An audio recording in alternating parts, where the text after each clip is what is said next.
नमस्कार, विनास किचनमध्ये स्वागत आहे आपलं. चला आज आपण हिरव्या वाटाण्याची मालवणी पद्धतीने उसळ तयार करूया.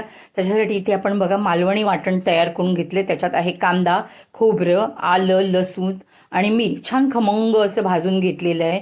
फोडणीमध्ये बघा आपण तेल टाकलं, कांदा छान परतून घेतला, त्यानंतर टोमॅटो थोडासा मी टाकलाय. मी शक्यतो कडधान्य शिजल्यावरच टोमॅटो टाकते, पण आज मी अगोदर टाकलाय. बघायचंय मला कडधान्य कच्चं वगैरे राहतं का. तर इथे बघा आपण मालवणी मसाला टाकलाय आणि चवीपुरतं मीठ टाकले.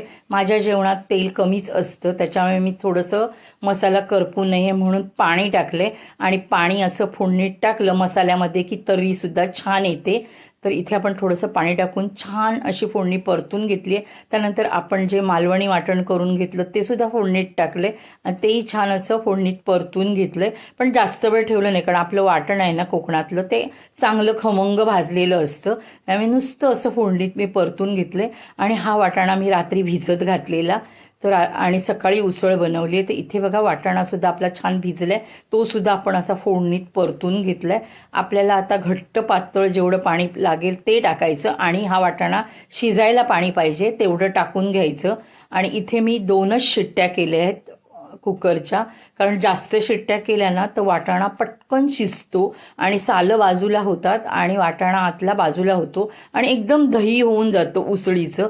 तर 2 शिट्ट्या केल्यामुळे आपली उसळ पण छान अशी सळसळीत राहिली आहे बघा, मस्तपैकी झाली. वरून मी कोथिंबीर टाकली आहे. तुम्ही जर माझ्या चॅनेलवर नवीन असाल तर माझ्या चॅनेलला लाईक आणि सबस्क्राईब करायला विसरू नका. तर बघा किती मस्तपैकी वाटाणा आपला इथे शिजला आहे तो, आणि इथे अशी आपली उसळ तयार झालेली आहे बघा.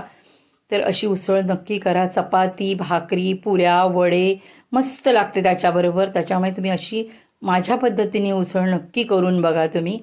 तर इथे असं आपली एकदम लाल लाल उसळ तयार झालेली आहे बघा. धन्यवाद.